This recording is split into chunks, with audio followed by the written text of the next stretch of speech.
한 주간의 지역 정치권 소식을 알아보는 주간 정치 시간입니다. 지난 4월 당 사무처 직원을 폭행해 물의를 일으키고 논란이 일자 자진 탈당했던 송원석 의원이 지난주 복당을 신청했습니다. 탈당 2달 만입니다. 4.7 재보궐선거일에 마련된 중앙당 상황실에 비상대책위원장의 비서실장인 자신의 자리를 마련하지 않았다고 사무처 직원의 정강의를 여러 차례 걷어찬 것으로 전해집니다. 당시 송원석 의원의 탈당 기자회견 내용 먼저 들어보시겠습니다.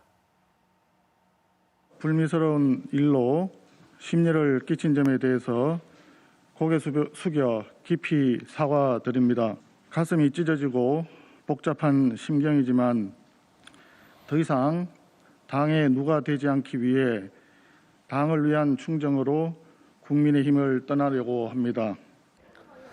송 의원은 당시 당 차원의 징계 처분을 받기 전에 자진 탈당을 했습니다. 당시 당 지도부도 징계하고 싶어도 탈당했는데 어쩔 수 없지 않느냐 이런 분위기였죠. 그런데 송 의원이 그때 징계를 받고 당을 나갔다면 당규에 따라서 5년 안에 재입당할 수 없었는데 자진 탈당하면 재입당과 상관이 없습니다. 이에 대해 징계 처분을 받기 전에 탈당을 했기 때문에 당 최고위 승인 절차도 필요 없습니다. 경북도당의 심사를 통해 재입당 여부가 결정되기 때문인데요. 경북도당위원장인 이만희 의원은 주변 인사와 당원 의견을 수렴해 복당 여부를 최종 결정하겠다는 뜻을 밝힌 것으로 알려졌습니다. 이준석 대표의 생각은 조금 다른 것 같습니다. 이 대표는 송 의원의 복당 신청 소식이 전해지자 경북도당이 성급하게 진행할 필요는 없다라면서 사실상 반대의 뜻을 밝혔습니다. 이 대표의 발언 내용 들어보시겠습니다. 송원석 의원 복당 같은 경우는 보고는 받으셨는지 아니면 입장? 경북도당에 입당 신청을 하셨다는 이야기는 보고를 받았고요. 다만 저는 송원석 의원님 같은 경우에는 우선 그 당시 일에 대해서 피해자가 명시적으로 존재하는 상황이기 때문에 또 피해자분들이 양해가 있거나 아니면은 또 송원석 의원이 그에 상응하는 징벌적 조치를 받는 것이 아닌 이상 성급하게 추진할 필요가 없다 이렇게 생각하고요. 저는 뭐 경북도당에서 그 절차를 성급하게 진행할 필요는 없다 이런 생각을 갖고 있습니다.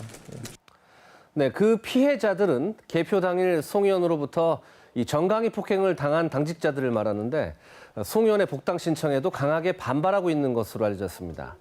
경북도당이 일단 송 의원의 복당 심사를 보류했다고는 하는데 그 결과가 나오면 이 자진 탈당이 당 입장에선 조용히 꼬리를 자르고 의원 입장에선 이렇게 슬그머니 복당하려던 상생의 꼼수 탈당은 아니었는지 알 수 있을 것이란 지적도 나옵니다.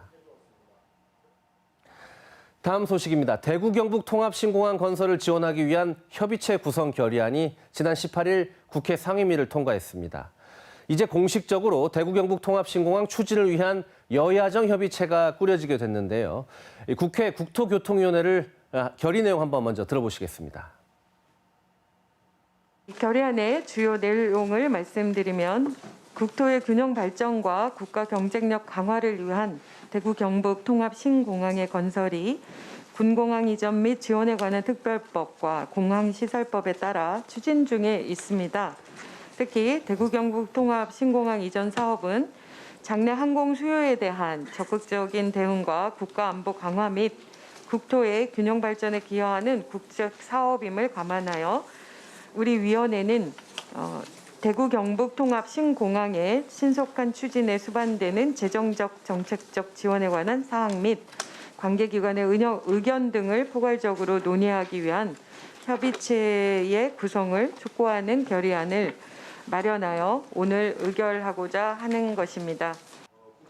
네, 이 협의체는 여야 국회의원과 대구시장, 경북도지사, 그리고 국토부 차관, 국방부 차관, 또 한국공항공사, 한국교통연구원 관계자 등으로 구성될 전망입니다. 협의체가 구성된 뒤에는 공항 건설, 또 철도 등 접근 교통수단 마련, 재정 지원 등이 논의됩니다. 지역 정가에서는 이제 정부의 행정, 재정적 지원과 규제 완화를 통해 본격적으로 사업을 추진할 수 있게 됐다며 반기는 분위기입니다. 또 여야가 함께 들어가는 협의체가 가동되는 만큼 대구 경북 통합 신공항에 대한 기대감도 커지고 있습니다. 지금까지 주간 정치였습니다.